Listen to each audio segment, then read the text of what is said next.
El gran teatro de la bioseguridad. ¿Sabes sobre el teatro de seguridad? ¿Verdad?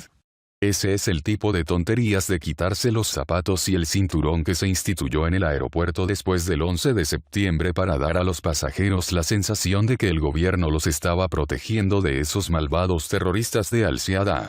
Por supuesto, estas medidas no hacen nada para prevenir el terrorismo. Incluso los medios portavoces de los MSM se vieron obligados a admitir que la TSA nunca atrapó a un solo terrorista con tales prácticas. Pero ese no es el punto.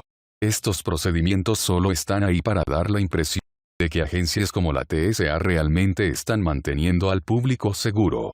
Bien, adivina qué.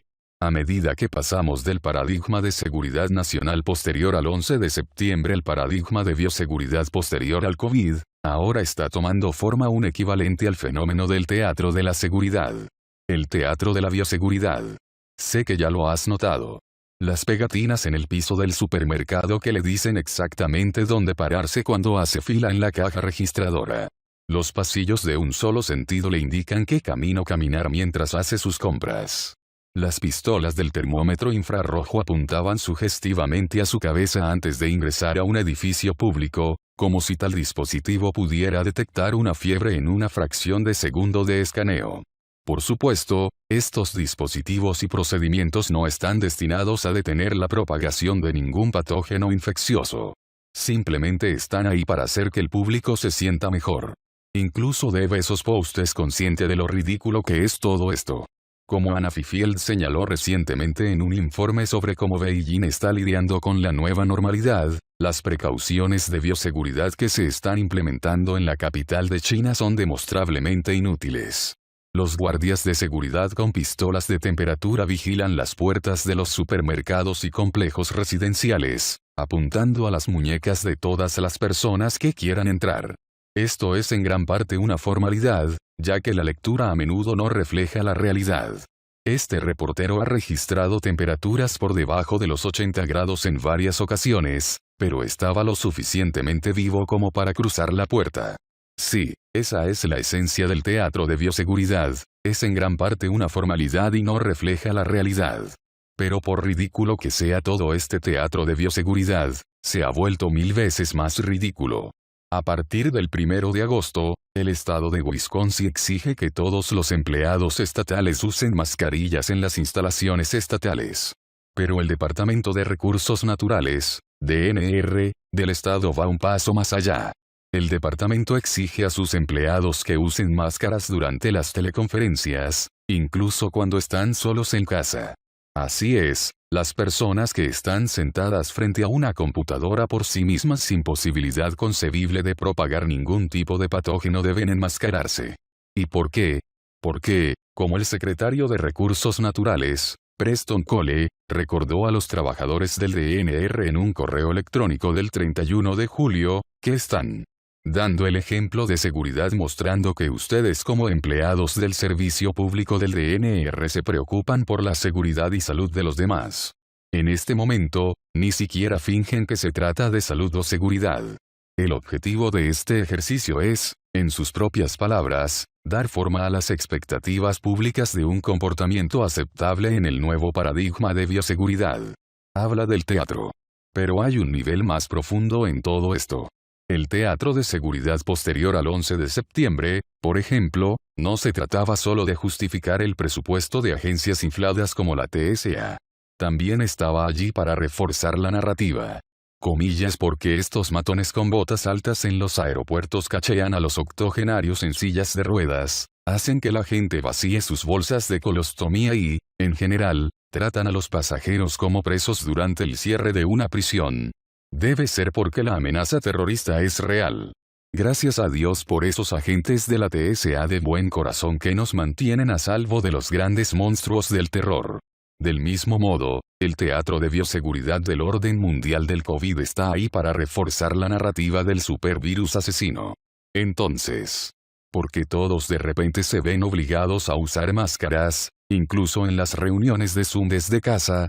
Porque todos estamos parados en calcomanías de distanciamiento social en la cola de la caja del supermercado. Porque los escritorios de los estudiantes están revestidos de metacrilato.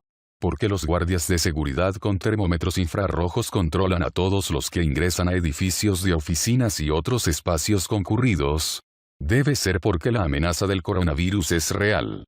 Gracias a Dios por esos valientes empleados del gobierno que están trabajando para mantenernos a salvo del gran virus asesino. Pero de hecho es incluso peor que eso. En el paradigma del terror, al menos los terroristas eran hombres malos identificables con malas intenciones. Según la narrativa del terror, se trataba de personas que se propusieron conscientemente causar la muerte y la destrucción. Las agencias de seguridad pueden tratar a todo el mundo como un terrorista potencial porque pueden afirmar que ignoran las intenciones de las personas hasta que se realice un examen exhaustivo. Pero en nuestra propia mente, sabemos que no somos terroristas y que si fuéramos acusados de terrorismo sería un cargo falso. Pero en el paradigma de la bioseguridad se acusa a las personas de propagar un patógeno viral. Según las autoridades sanitarias, no hay forma de saber si eres un portador asintomático a menos que te hagan la prueba, incluso varias veces. Entonces, tal vez seas una amenaza para la bioseguridad. Si un agente del Estado realiza un examen y considera que eres portador del mortal SARS-CoV-2, o lo que sea que Gates y sus secuaces estén soñando para la pandemia allí, ¿cómo podrías refutarlo? En este caso, tus intenciones no importan. Puedes protestar por tu inocencia todo lo que quieras, pero las pruebas no mienten. Por supuesto, las pruebas mienten. Pero de nuevo, ese es el punto. Es como otra característica del antiguo teatro de seguridad. Los detectores de metales que los operadores pueden activar para que se activen a voluntad, o los perros detectores de drogas que pueden ser señalados para dar una falsa alerta. Cuando el Estado quiera detener a alguien en el futuro, afirmar que su objetivo dio positivo por inserte un virus que suena aterrador aquí será toda la justificación necesaria para que la mayoría de las normas estén de acuerdo con su encarcelamiento. Al final, el teatro de bioseguridad no es tan inofensivo como su nombre podría implicar. Es parte del condicionamiento social al que estamos sometidos. Los ingenieros sociales esperan que este acondicionamiento nos capacite para creer en la gravedad de la amenaza de bioseguridad que presenta el SARS-CoV-2, o cualquier virus que nos digan que debemos temer a continuación. Cumplir con los agentes del Estado y otras figuras de autoridad en las pruebas y exámenes que se requieran para acceder a un espacio determinado. Crear en nosotros la incertidumbre de que cualquier persona, incluso nosotros mismos, podría ser una grave amenaza para la seguridad pública sin siquiera saberlo. Y ahora, como estamos viendo en Melbourne, en Auckland y en otros lugares del mundo donde el público aparentemente ha perdido la cabeza por la amenaza existencial que representa este virus mortal, hay demasiados que están dispuestos a pasar del teatro de la bioseguridad al totalitarismo de la bioseguridad. El público se está ablandando. Y lo peor está por llegar.